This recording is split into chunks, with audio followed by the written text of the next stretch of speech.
Jake were the only ones there, and we were at this resort thing. And I could not figure it out. So I did the whole presentation without anything. And it was kind of tough to show somebody their brain waves, but yet we didn't have a screen to show it to them. So that was kind of weird. So it's nice when somebody helps you out here. So let's go ahead and, what's your name? Trove. So we're going to look at troves. You guys remember we finished up last time talking about coherence on the heart. You remember when I showed you my heart and we showed it out of coherence? And then I showed you when I'm breathing correctly, how the heart gets into balance. Do you guys remember that? And we looked at, it's just crazy, right? If I change my breath, all of a sudden my heart reacts differently. And when it does, it goes into this state of balance. So for Trove right here, this is his breathing. Okay, see the orange line there. And then this is his heart. That's his heart, okay, going up and down. So if I was going to look at this and I was going to say, okay, let's look right here. This line right here is probably what his pulse is, around 70. So we all know what our heart rate is. But I'm not concerned about the heart rate, right? I'm concerned about the ups and downs. You remember when we looked at that? And we want the ups and downs to be very symmetrical, right? And so we're looking at that, and the orange is his breath. So what do you notice about his breath? It's kind of shallow at times, and then it's a little deeper, but it's inconsistent. So consequently, the heart is more inconsistent. And then these three variables are super important, okay? This is all about the heart. And you're going to see this for the 21 people we measured. We're going to look at the average of these three colors right here. The red picks up stress, okay? I want that to be less than 10. Less than 10. Right now it's at about 40%. So maybe you guys create a little stress for him. I don't know what that is, but we don't want that happening all the time. And there's a few guys here in the room that have been doing some training that they're like, man, I can make that a 5, right? Because they've learned how to do that. The green is the coherence, and that's when we get the balance. We almost got a little coherence here. Do you see where the breath went up and the heart tracked? So we want more and more green because that is what develops our resilience. You remember we want resilience, wider fulcrum so we can handle stress. Right? Remember that? So we want more green. We're getting a little bit more here. And then we want less blue. So let's try practicing a little bit, Trove. I want you to push your stomach out. We can all do this together. So we're going to go inhale and push it out. So bring in oxygen. Hold it. And then exhale. Pull it back in. Okay, so we're going to see how he changed that already. Okay. Now let's watch what happens to, keep doing that. See if anything happens to the green line if he does a few of those breaths. Okay, down, yeah, you're pulling it back in. Now we're going to push it back out again. Don't worry about that. Okay, keep going. Nice and relaxed. Okay, so we want to change this. We're going to go about another 30 seconds. We're kind of putting the pressure on him. I'm not expecting it to change a ton, okay? But if we can see how his breathing is already different, okay, that's good. Let's see if the green starts to change a little bit here. We'll go about another 15 seconds. Great job, buddy. Great work, okay? See how the heart's starting to line up with the breath? You guys notice that? We haven't got the full number here yet, but look how his heart's wanting to line up. That's really, really cool, okay? Nice work. Keep going. We'll go about another 20 seconds. Very good. So you remember when we first started and his heart was all over the place? The white line? Does everybody remember that? He's literally changing. Okay? Look how much is going on in the green. So what's happening to his fulcrum? He's getting more resilience. There could be chaos going around, but the heart, this was like 40% before on red. He's still in the same situation, but he's changing his oxygen. Let's watch another 15 seconds. Good job, buddy. So he's at 20. Ideally, I'd like him only at 10 of that red, and that would take some practice. But that's excellent. The blue's going away. The fulcrum's getting bigger. Okay, we'll go ahead and stop there. John, can you stop him for me? Fantastic. Good job, and end. Let's give him a round of applause, and John will help you get that stuff off, okay? Great, great, great, great. And can you disconnect me from that? Okay, so here we are today. It's master class number 3. Is anybody learning anything? You guys learning some stuff? Okay, I hope so. I'm learning some things, okay? I'm learning a little bit about NASCAR every day. I'm trying to work on it. ChatGPT is helping me out, okay?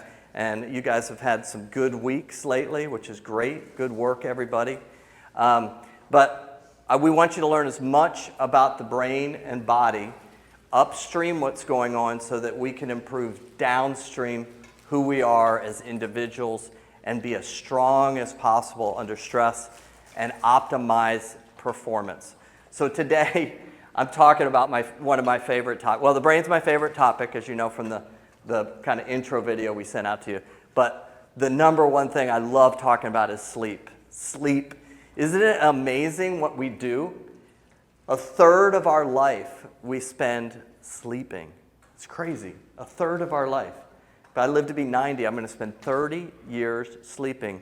So I hope I do it well. I want to make sure that I'm sleeping well. About 15 years ago, I told my wife, I said, I'm really going to commit to something. And she's like, he's going to do the dishes. He's going to, help out around the house, help with the 4 kids. I don't know.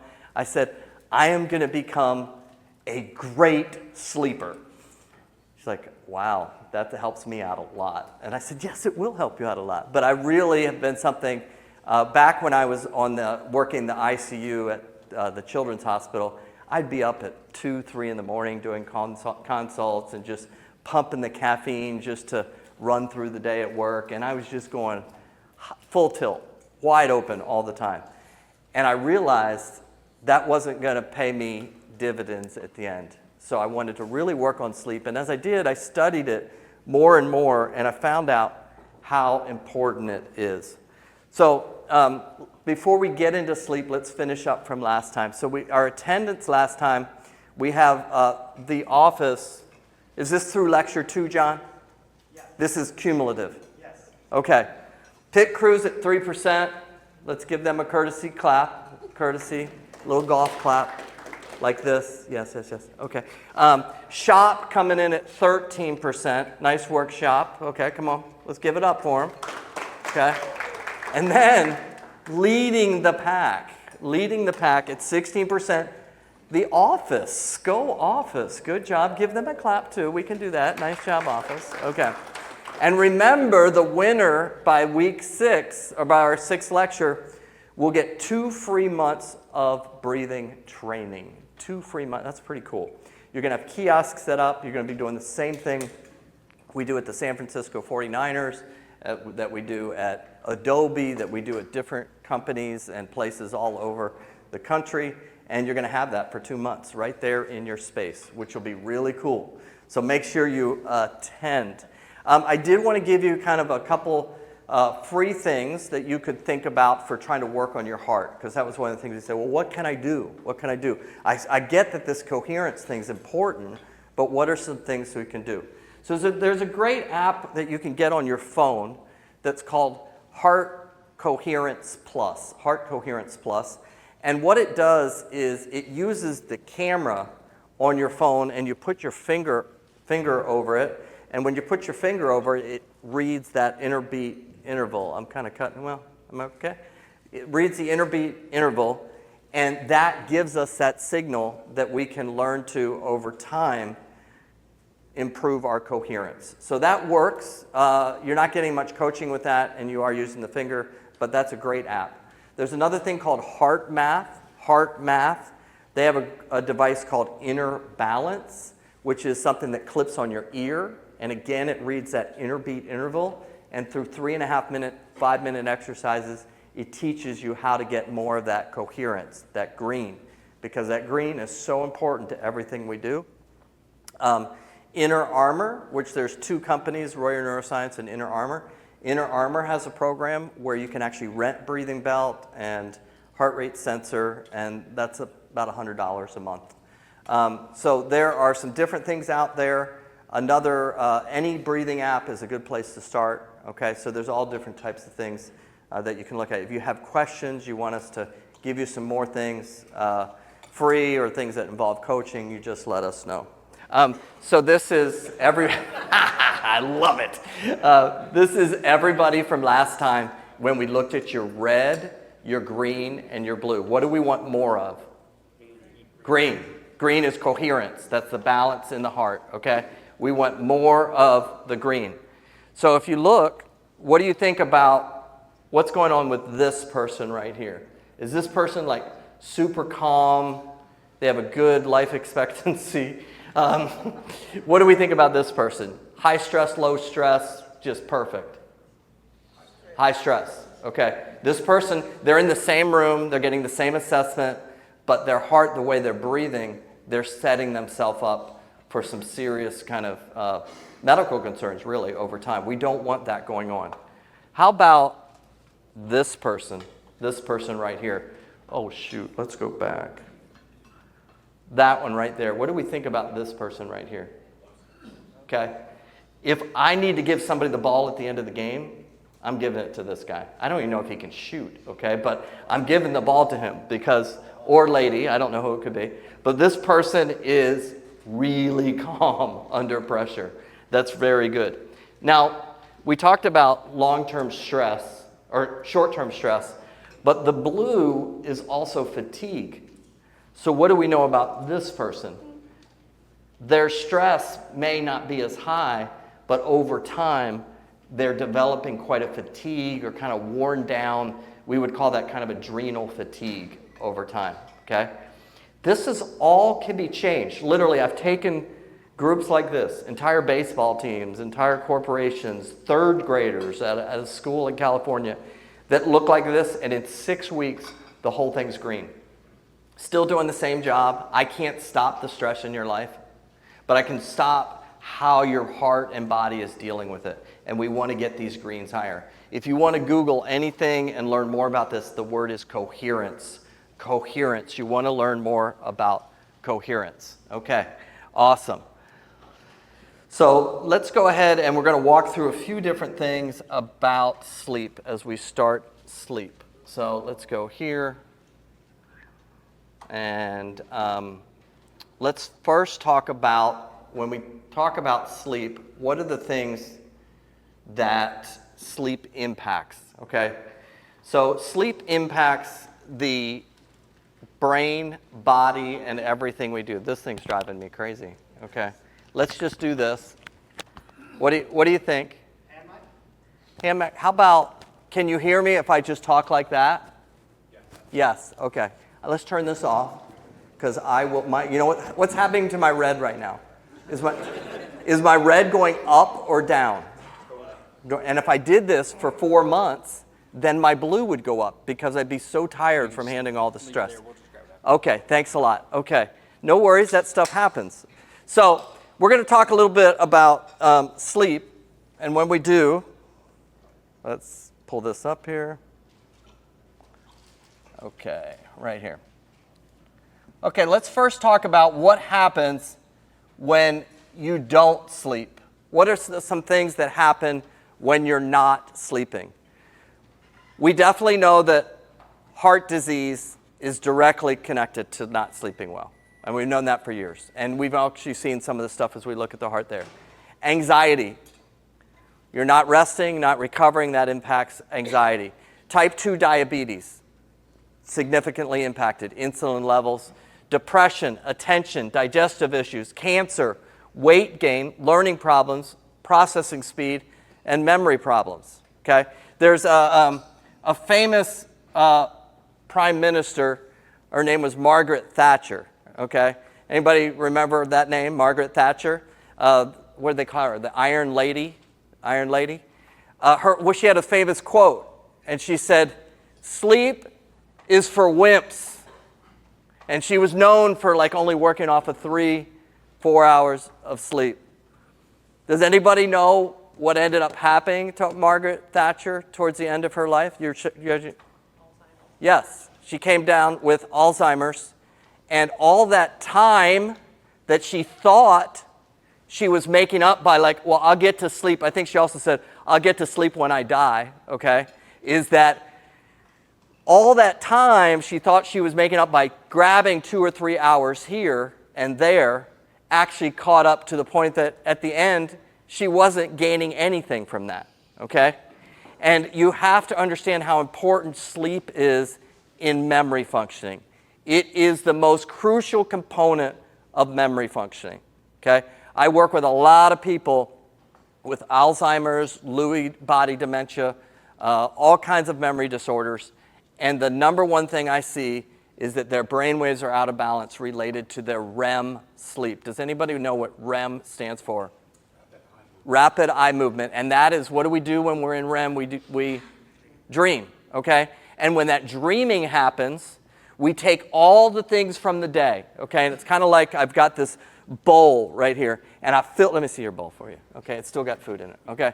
I get this bowl, and I'm filling it up with different things that happened, like the microphone's not working, okay? Or he did a great job on his breathing, okay? All my different experiences of the day I put in the bowl, and I carry it around. And you know what we call that? We call that short-term memory. But my brain has to decide, because by the end of the day, this bowl is packed with stuff, right? So my brain has to say, hey, what are you going to keep and what aren't you going to keep?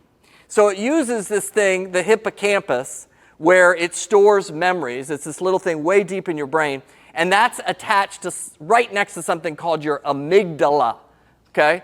And so what it does is it kind of interacts with the amygdala, and it says, the amygdala manages emotions, and the hippocampus takes on memory.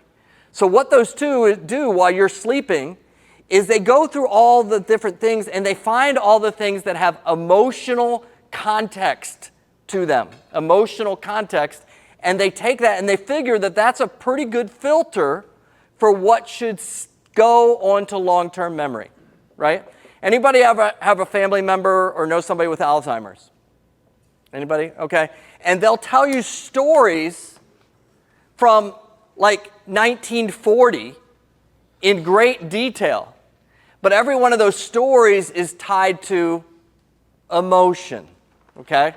Because that's what causes those things to get stored on memory, okay? So during REM sleep, dreaming states, we have all these crazy dreams, and a lot of times what's related to those crazy dreams? Different emotion.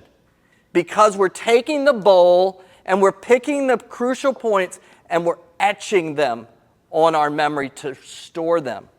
But if we're not getting REM sleep, we're not investing long-term into memory functioning. REM happens during the second half of sleep. And a lot of us, by the time we get to the second half of sleep, we've just kind of given up and said, forget it, or we're sleeping very shallow, and we're not getting enough REM. And that's our long-term investment. We need the REM to be stronger. Now, let's look at when you do sleep, basically, everything is better. Everything. Every disease, pain, memory, processing speed, everything is better when we're getting the right amount of sleep. I just wanted to give you a little bit of a historical context, okay? I thought this was interesting. If you look, and I'm going to go a little bit into a spiritual context here, okay? If you look throughout the Bible, okay, you'll find that sleep is mentioned over 220 times in the Bible. And you don't have to be a spiritual person, just look at it as history. When was a woman formed from man? During what? Sleep. But Adam was put to sleep, woman was formed. Isn't that fascinating? You know, it wasn't just like everything else was created. Adam went into this deep sleep and woman was formed. Jacob, who ended up the nation of Israel, had a dream when he was fleeing and was under stress that Israel would become a great nation. Interesting, right? Then when you go into the New Testament, you see that Joseph, trying to figure out this very difficult thing, is how is his wife pregnant, okay? Which is a very complex thing because he hadn't slept with her, right? And he's like, how is she pregnant? How was he told that everything was going to be okay? It was through a dream. It's interesting. And even prophets that told about history were told things in dreams. And I love this one story. Does anybody know the story where the disciples are in a boat and they're going across this lake and a storm comes up and they're freaking out? I mean, they are like stressed to the hilt. And these are fishermen, right? They're just freaking out. And what is Jesus doing? Does anybody know? What's that? He's asleep in the boat. Our lecture today, are you asleep in the boat? Like the world is in chaos, right? And in this story, he knows that everything's under control and he's sleeping in the boat. Or are you one of those people that are just screaming and have red all over the place and out of control? So historically, it's interesting in all different cultures how important sleep is.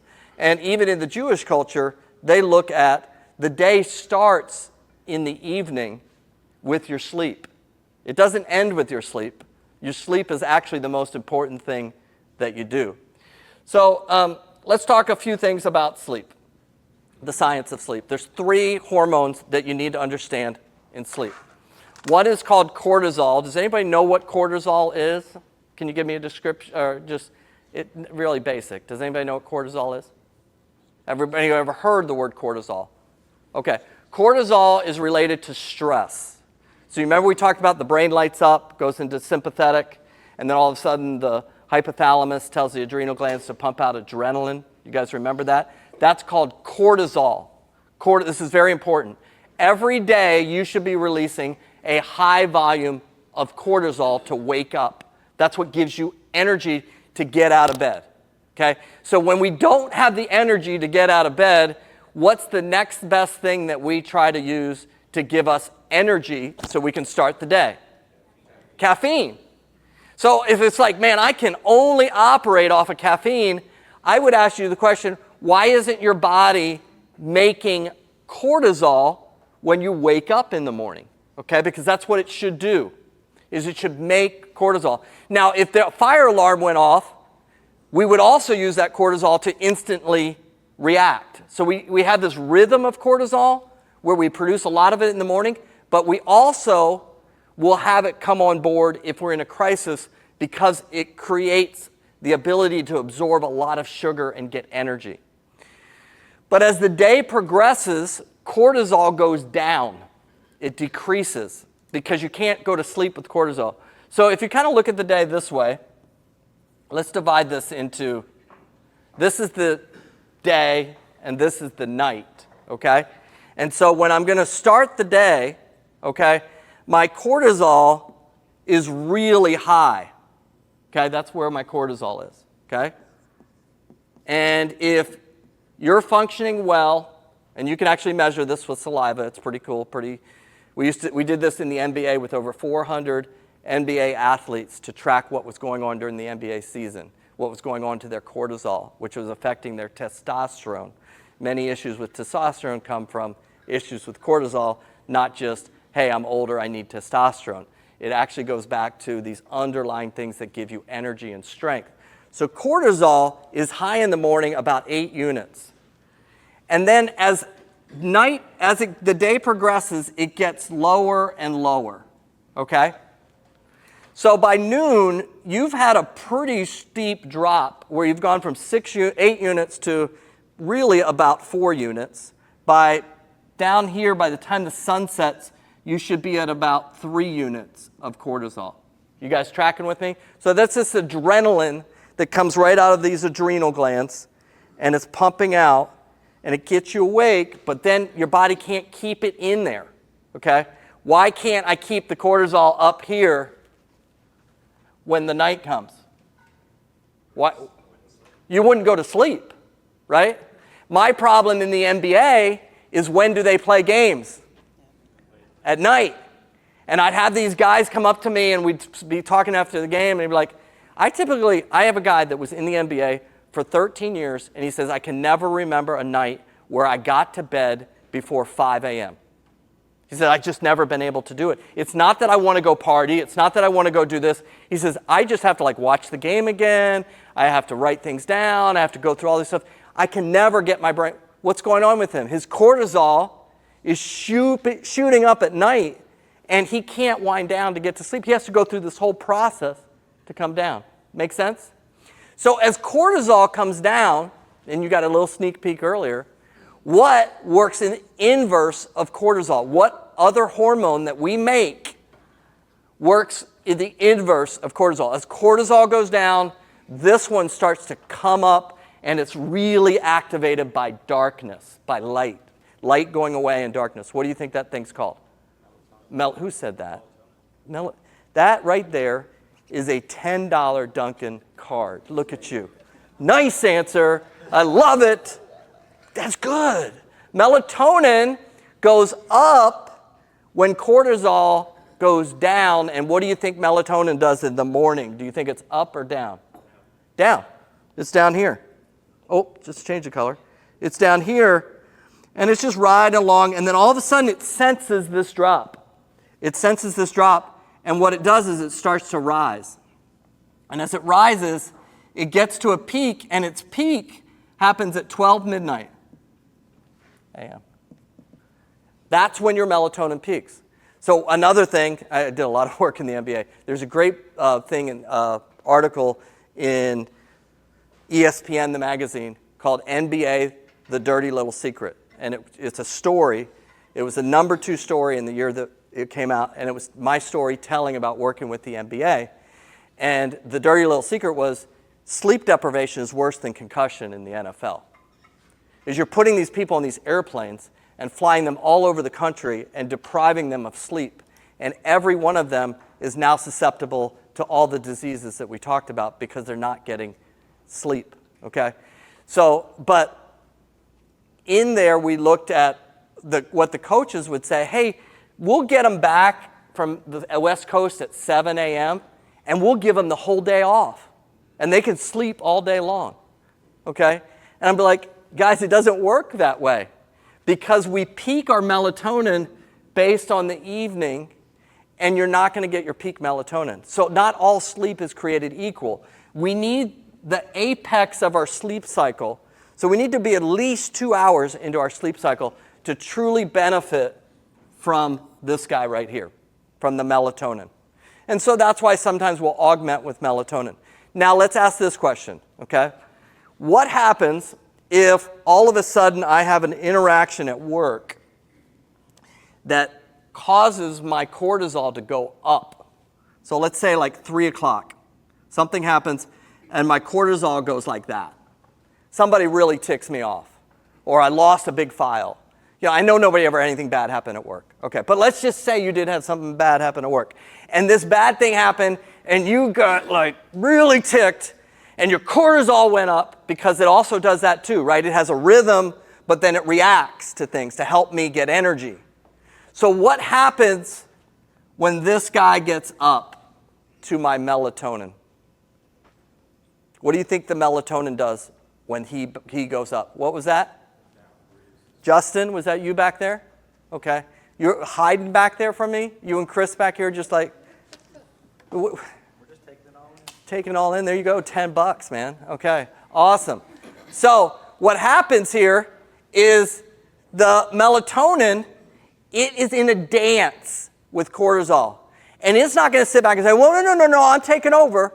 Because it doesn't know why you spiked. This could be life and death, right? So what does my melatonin do? My melatonin now goes down. Get that? So then it's down here, it's waiting to rise, and so now I'm trying to go to bed, right? And what happens? Man, I can't sleep, right? Because these things got out of balance. Does that make sense to you? Very important to keep those things under control. That's where if I have a lot of green, okay, I have a lot of green. You remember the green back earlier on the coherence? And all of a sudden that situation happens, I have a wider fulcrum, and instead of having all this adrenaline release, like the guy we saw in there with all the red, what do you think's happened to his melatonin? Okay? It's not happening. But the person with green, you can fire bullets over their head, and they're still going to be able to keep the cortisol under control and only use it when they need to. Make sense? Okay. So I got to give you one last thing. You guys tracking with all this stuff? I don't know about you, but this is really cool. Like, I love this stuff. This is really amazing. I'm not just some thing that randomly goes through the world and doesn't have any purpose or meaning to it or isn't created in an absolutely wondrous way. We are the greatest things that have ever been created in the universe. Humans. I mean, we are amazing. The human brain, there's nothing like it. And this stuff is amazing. This is more amazing than your iPhone, okay? That these hormones are doing all this stuff all the time. Okay, so there's one other thing that we're going to bring into play. Okay, let's see if I can do this. There's one other hormone, and it's called adenosine. Adenosine, okay? Adenosine is your backup system, because I guess somebody knew that we would be kind of stupid, right? And knew, like, we're going to make choices to just stay awake as long as we want to, right? We're going to drive through the night to get there. We're going to just, as I said earlier, the only creature on the planet that chooses not to sleep is a human. Every other animal sleeps, okay? And so we choose not to sleep sometimes, so we have this backup hormone called adenosine. Adenosine is amazing. So what it does is adenosine, right in the morning, just in case you're going to be stupid, okay, adenosine comes in and it says, right when the morning starts, it starts climbing. It doesn't care what cortisol is doing. It doesn't care what melatonin is doing. It just starts climbing, okay? And it climbs, and it climbs, and it climbs. And this is like a sedation. This is a sedating hormone, okay? It makes you sleep, okay? And so what it will do is if you keep going, it'll eventually hit to a certain point where you'll sleep out of debt, where eventually you will crash. There's only one chemical that we know of that can suppress adenosine when it's going upwards. And do you know what that is? Caffeine.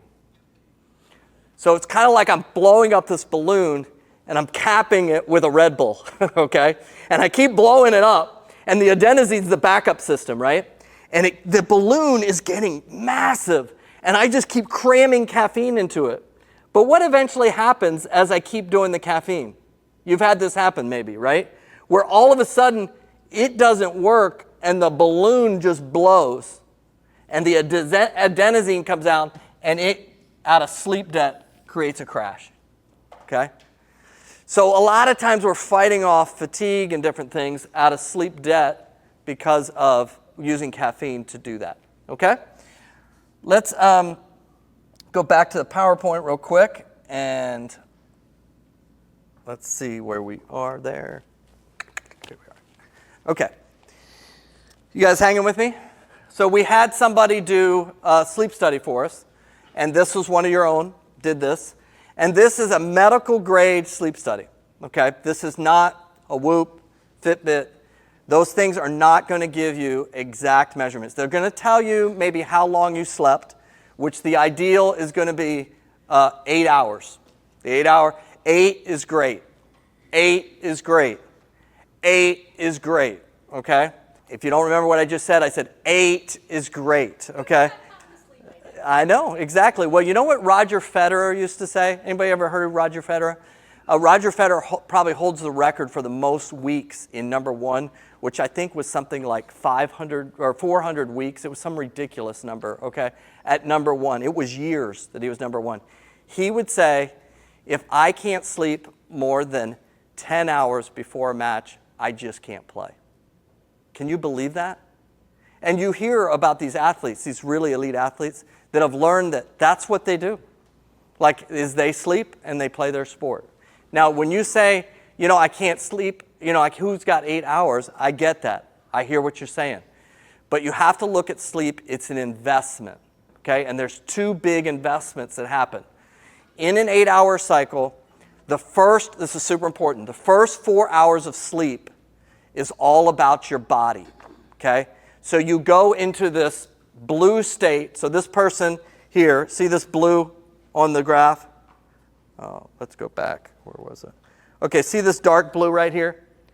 There's leads hooked to this person's head, and they fell into stage 4 sleep, which is deep sleep. That's the deepest you can get. And during that stage, their body starts getting recovered. Their body doesn't get recovered at all through any of these light colors. It's only the dark blue where the body gets restored, okay? That's super important. Deep sleep is where your body gets restored, and that's the first 4 hours of sleep. 90% of what's going on is body restoration. This is where you make important hormones, testosterone, progesterone, estrogen, are all made during this dark blue. So when I see somebody who's having a testosterone problem, the first thing isn't, hey, let's give you testosterone. It's like, let's fix your deep sleep, because usually the deep sleep's off. Or we're seeing issues with progesterone, estrogen. Again, we're looking at deep sleep. Anything related to your body is in deep sleep. So you can survive off of 4 hours because at this break point, I've gotten enough deep sleep so that I can kind of get back into the battle. Okay, so it's kind of it's built this way for survival. In case I'm running from something, like a saber-toothed tiger, I can jump in the cave, I can get a couple hours sleep, and I can start running again. Because the body only needs that first 4 hours of sleep primarily to get deep.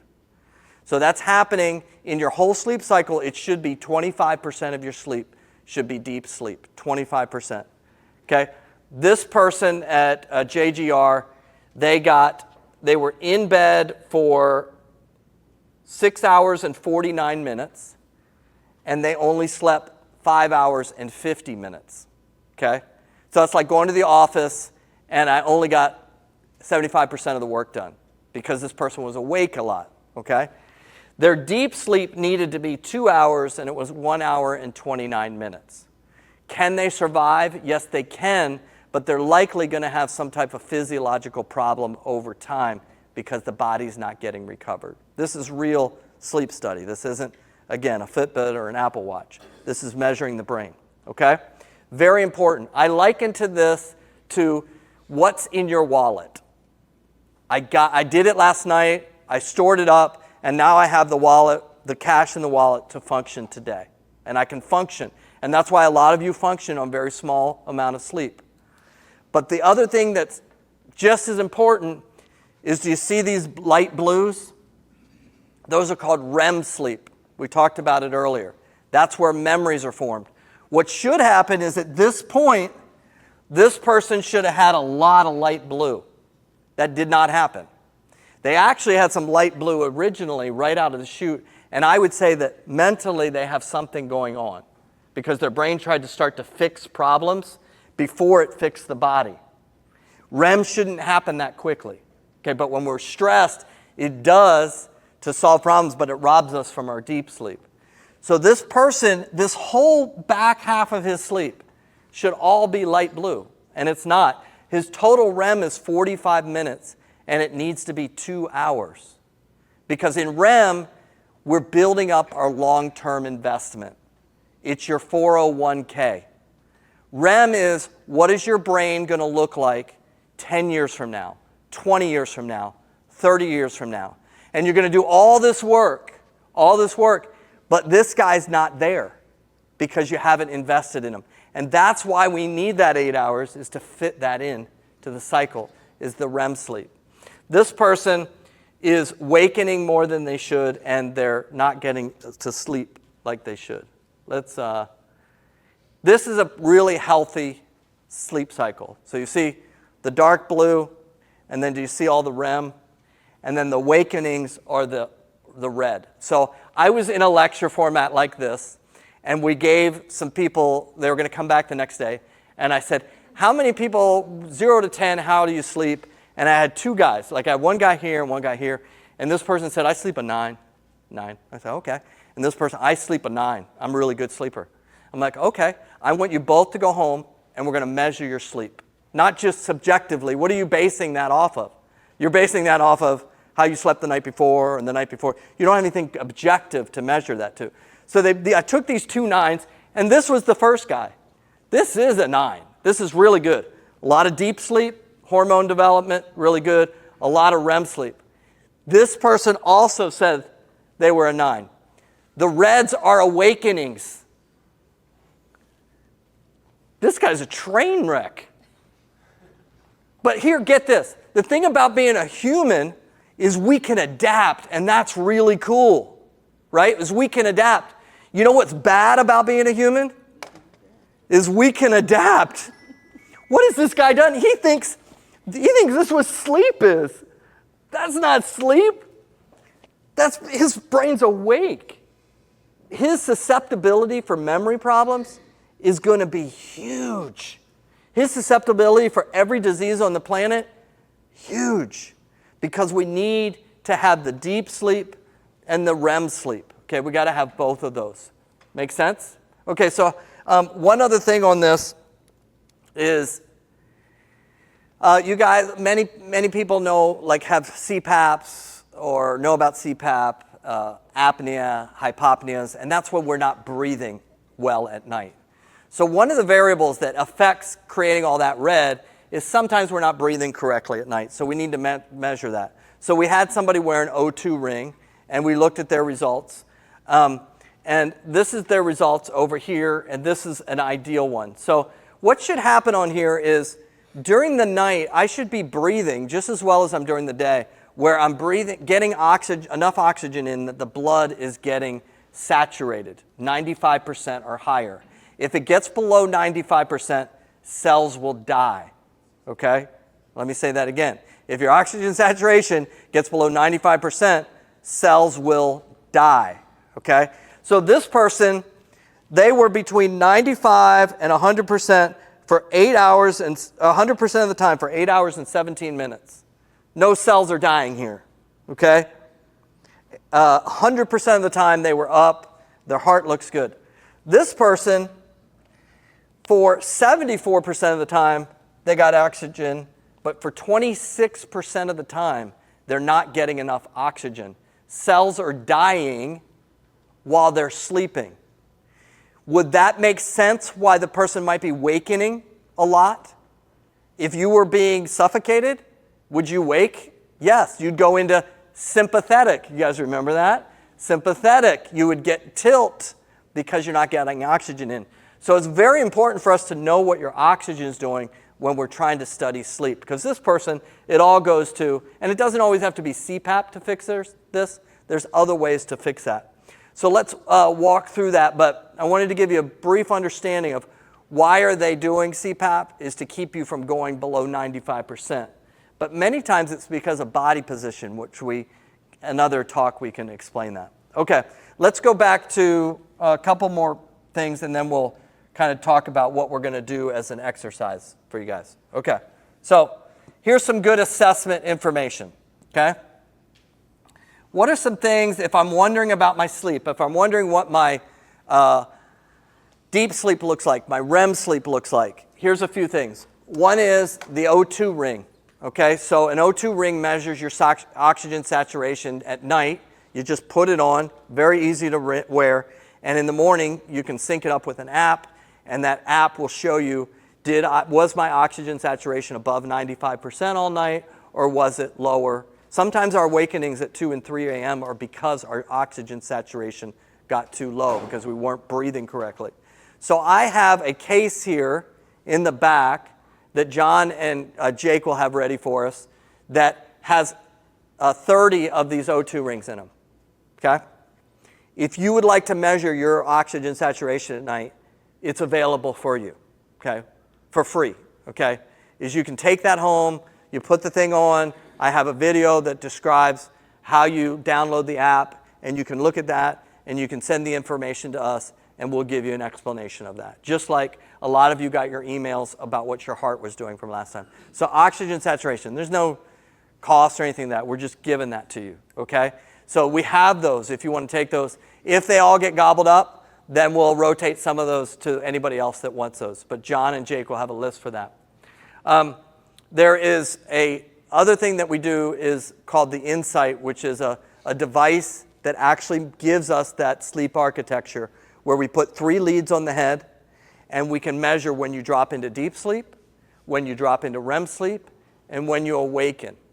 I have 9 of those with us, okay? 9 of these full medical grade sleep devices, very easy to use, stickers on the back of your head, stick the device about the size of an iPhone under your pillow, and it'll give us an exact sleep architecture. Again, not your watch, okay? Somebody asked me the other day, hey, my Whoop says this, and I said, did you hook your Whoop to your brain at night?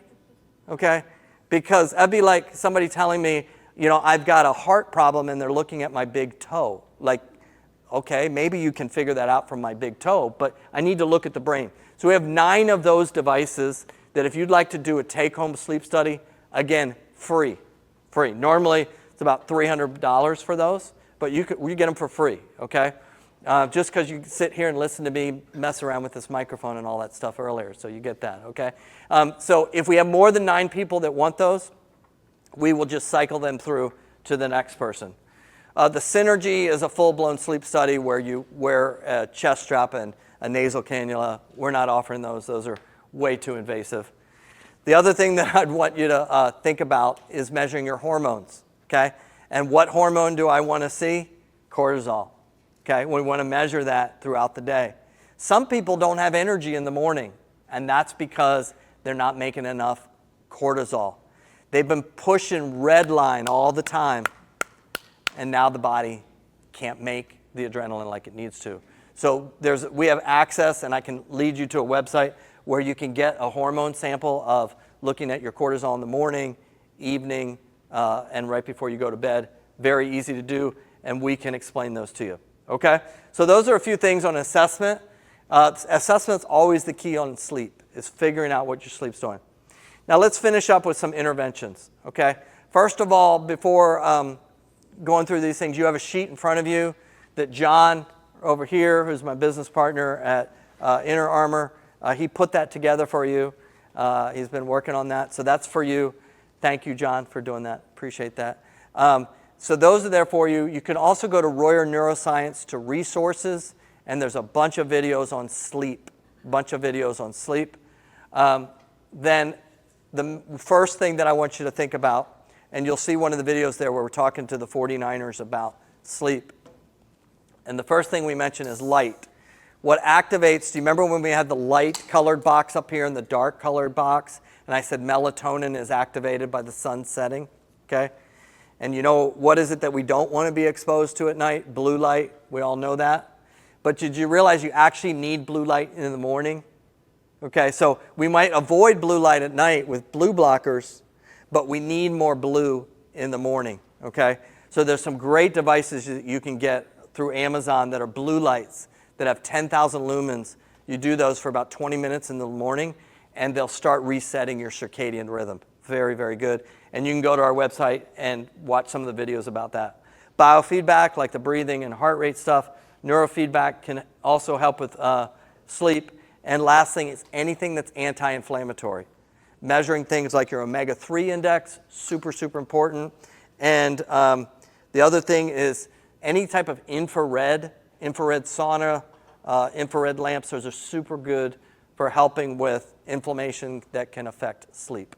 I have just a few minutes left, so I'll take any questions. We went through a lot of information. Any particular questions on sleep? Yes? There's the deep sleep, there is REM, but there's also the light like in between, which is, I guess, the biggest portion. What happens? Yeah, so light sleep is about 50% of our sleep, okay? And light sleep doesn't really do much for you.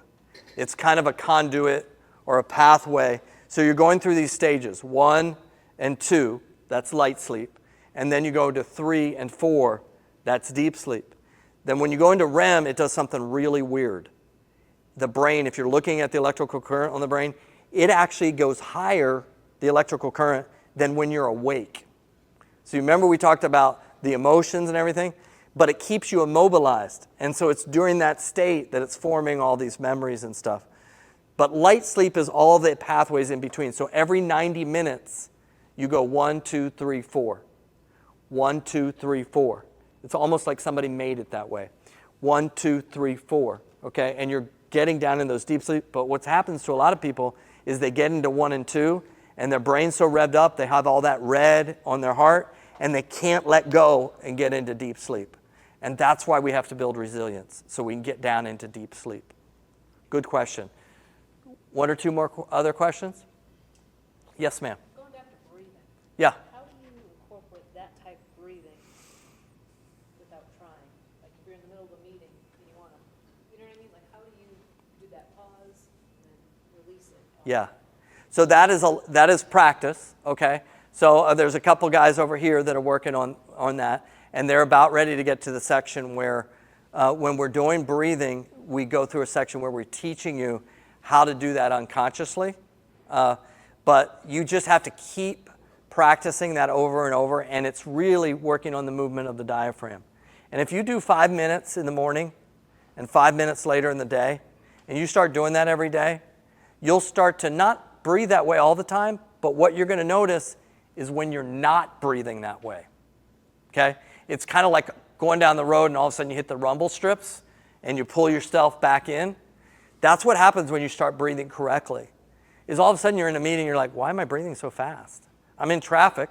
Why am I breathing so fast? I think there's a few guys on that side of the room that can tell you that they've started to notice that. Like, why am I breathing that way? I need to get back to the other breathing. There's no reason to do that. So it starts to create this new normal that you're not in it all the time, but you start to notice when you're in that other state, which is absolutely out of sync. One other question. Yes, sir? How do people that supplement melatonin, how does that affect their regular cycle? That's great. So you want to be, I love melatonin. It's good for a lot of things. And every few years there's some bad rap out there, and that's probably put on by some drug company that wants you to take Ambien that's going to kill you. But sorry, I didn't say that. But melatonin is really, really good for a lot of different things. It even can help with cancer prevention. Okay, so melatonin is a good thing to do. What you want to, though, is you want to be measuring what your brain's doing, so you know, like, which type of melatonin do I want to use. Okay, so there's a long-acting melatonin and there's a short-acting melatonin, and then there's a melatonin that kind of does both. Okay, so there's a great melatonin that if you're going to try it for a few weeks, Sleep 3. Sleep 3. You can get that over the counter. It's great.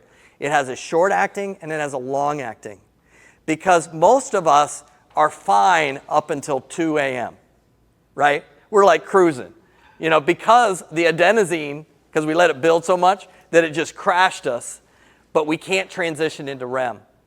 And so I've taken the melatonin 3 or 4 hours earlier, and I still need something. So that's where a delayed release might help for that. So that one guy that we looked up here where he wasn't doing any REM sleep, he didn't have any issue getting to sleep.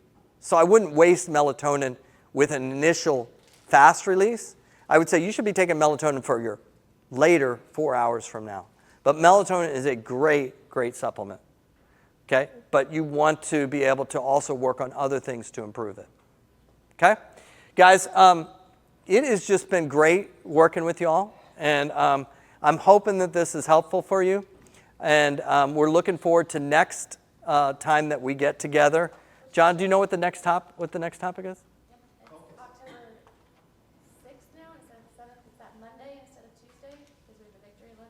Victory lunch. Can I come to the victory lunch too? Oh, no, I'm joking. Okay. So Monday? Monday. After the robo. And what did we say that we're doing? I should know. Focus. Oh, boy. We're going to look at brain waves. We're looking at brain waves next month. That's going to be fun. That's in just 2 weeks. Anybody that wants a sleep study, John's got them all over here. He's got a sign-up list, either the O2 ring or the headset. Fantastic. Great opportunity. You guys are awesome. Good to see you. Okay. Oh, QR code. I get in trouble for missing this stuff.